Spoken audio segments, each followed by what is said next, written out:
It's your boy Ram. I mean, oh shit. Hey, I know everybody want to be like your boy.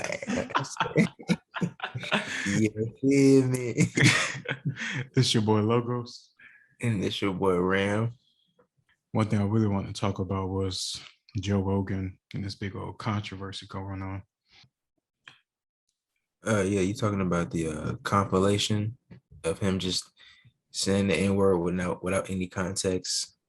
Yeah, exactly. The keyword context. Yeah. I saw it. I saw it. Shit, how it made you feel just seeing it? Like even knowing what you know about Joe Rogan. Like I mean, I laughed. I'm not gonna lie. Like, bro, I'm literally laughing because I'm like, as much as this, I know the average Black person is going to be offended. mm-hmm. That shit was funny to me. I'm not gonna lie, because I know as somebody who's watched him over the years, I know he wasn't saying it, as a towards anybody as a racial slur. So that's first and foremost. Yeah, exactly.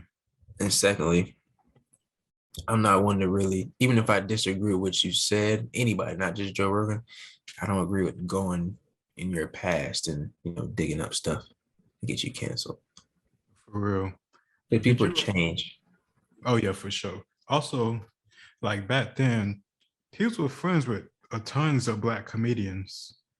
Patrice O'Neill, Kevin Hart, like this Dave Chappelle. He was on Dave Chappelle's show. So like I don't That's the I thing, don't though. think he was ever racist. You know that, but the people who don't really care about the facts, they don't know that, and let alone do they care.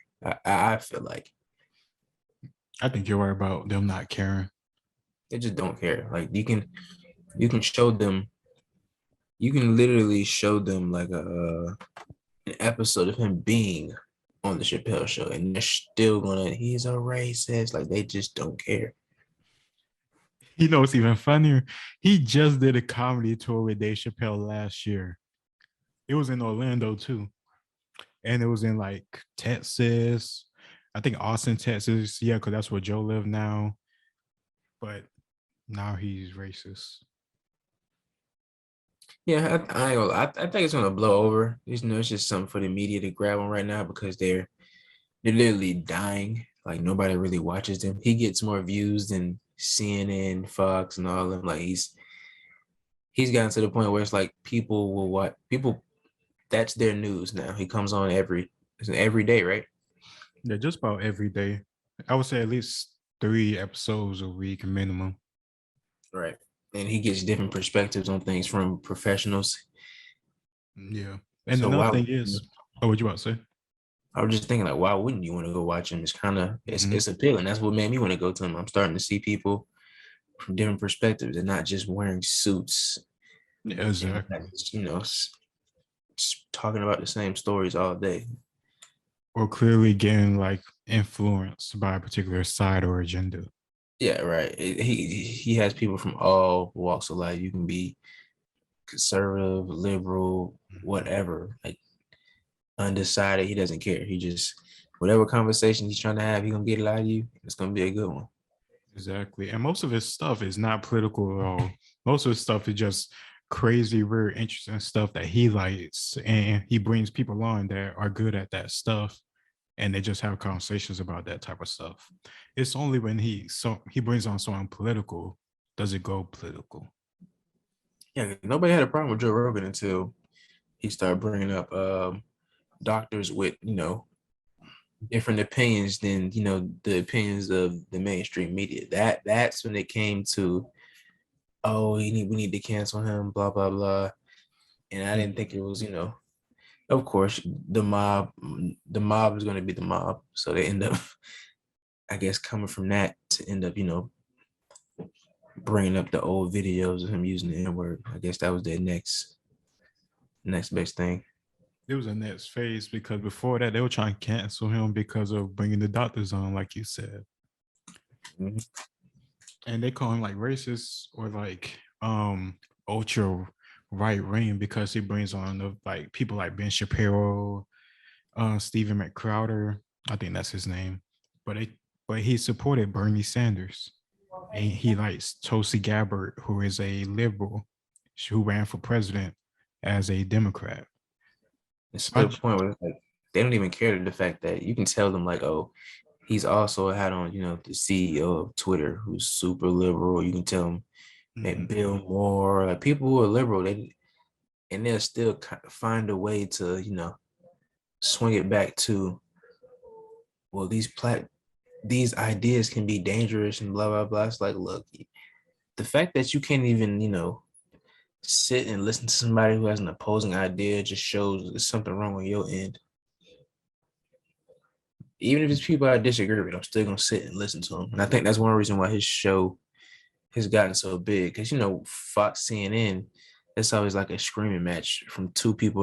We watching two people on split screens go back and forth. But with Joe Rogan, he's sitting there for like 4 hours going back and forth with people about some real shit.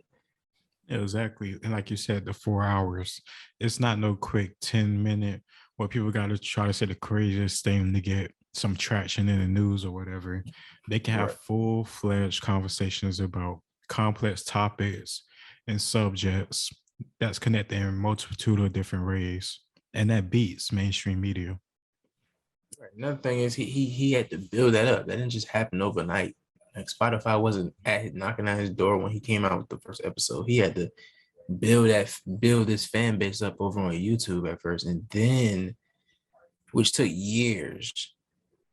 And then he got the big numbers from Spotify, and they're realizing like, damn, like this man really has a big influence. And it's not even necessarily him; it's just the way he does his shows, because it can be somebody else who does the same format as Joe Rogan. If you bring on people as interesting as Joe Rogan, trust me, you are going to definitely grow in popularity, because he's going from people from like war veterans to professional athletes to astrophysicists. Like that's those three those three professions within themselves are so diverse. For including rappers, Come on, other man. types of musicians, Professional philosophers. chefs, Is that like freaking boar hunters, like people who just MMA hunt. fighters, right? Like we do the Colin Noir, who I watch, just a real good, real big gun enthusiast, like all type of stuff. And is he white? He's black. Oh, he black. Mm-hmm. Damn. I'm like, damn, I've never heard this guy talk. And then when I do see him on like the CNNs and Fox, it's for like 5 minutes. Hearing him talk for 4 hours is a lot more Mhm. insightful than 4 minutes. Yeah, exactly. And it's also interesting too. He brings people on like Colin Noir, who has like because Colin Noir has his own YouTube channel. He was actually he has some like advertising like role in the NRA, the National Rifle Association. So him bringing him on, who is a black guy who is Republican because of gun rights and maybe who knows other issues, but he very adamant about gun rights. I don't know. Mm-hmm. That doesn't show me as somebody who's either racist or ultra right wing. It just screams like a hit job to me. Yeah. I think it was the smear campaign, hit job, you name it. It's just a full on attack at this point. They couldn't get him on the COVID stuff because a lot of the stuff the doctors were saying were true. So Yeah. it's like, okay, we're just gonna hit him with what we hit everybody else with. You fucking racist, sexist, misogynistic. Like they're gonna hit you with everything they got. And I'm not mad at him for apologizing, because he does have a real big fan base. So I feel like it was sincere to them. I don't think he really did what the typical people do and apologize to the woke mob for something that really didn't need to be apologized for. I agree. I really think he shouldn't have apologized because they took him out of context. And it's a clear reason why they did this because he doesn't go with the mainstream narrative of their establishment. And I really think people need to know that more. And him taking that stance and saying it is out of context will at least stop this, I don't know, momentum or pattern we see of celebrities cave into the establishment because they just don't want to be attacked anymore.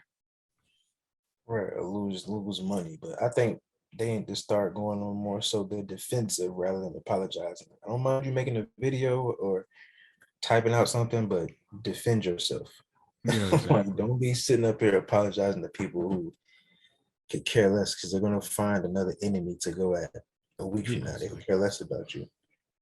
And So it's it's like, not, why even put that much energy to it?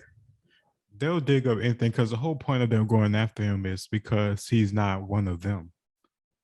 Right. And the crazy thing is he's liberal than more people think. Like Yeah. he, he literally has all girls. He's in a house full of women. So Mhm. I don't understand how this man can be sexist. Literally interviews sweaty people of all creed and color for MMA, for UFC, Mhm. like all that. And all of a sudden he's racist just because he used the N word. I Come on wonder now. he be around Daniel Cormier, he be around all these UFC fighters. His Like, entire damn career. yeah, for a black UFC fighters, All they've these never had an comedians. issue. Yeah, now all of a sudden when you that's the thing though. I feel like people like stuff like this. Like, they feel like they always have to have like an enemy to go after, especially on social media. You know, that's what just everybody lives in their little bubble. Hmm. Thinking to myself, like, this y'all news today?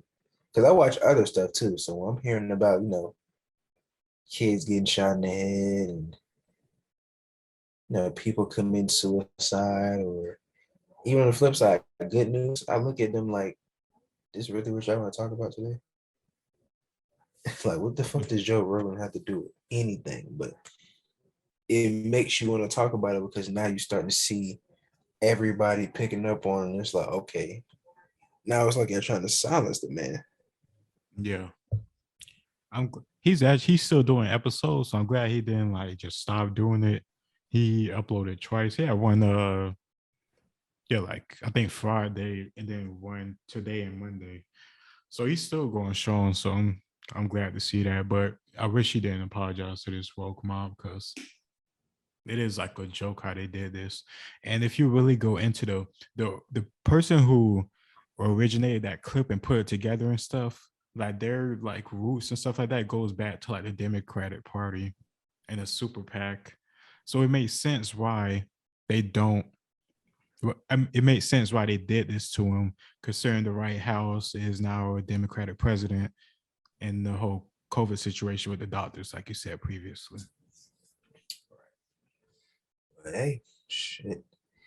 It's always, and like I said, Joe Rogan is pretty liberal if you actually watch him. Because I've noticed that the people who have the most to say, usually are not the most educated in whatever they're talking about, whether it be a person, a place, or a thing. Like even sports commentary. Like I don't think Stephen A's ever played a sport in his life, but he has the most to say about everything. Mm-hmm. I feel like it's the same way when it comes to politics. Most people honestly couldn't tell you shit about politics. They have trouble naming even the three branches of government, but the minute it's time to vote, like once it hits 2024, trust me, but probably even 2023, Yeah, I say 2023. yeah, you're gonna see a whole different side of people, and it sucks to see. That's why that's usually the time I even Let me double stay check. off social media, or I just refrain from talking about politics with people who I know are very like close minded. Mm-hmm. All of a sudden everybody know what they talk about. It definitely happened last election. I'm like, bro, you don't even know the difference between like a liberal and a libertarian, but you got the nerve to tell somebody who to vote for? Like, sit down somewhere.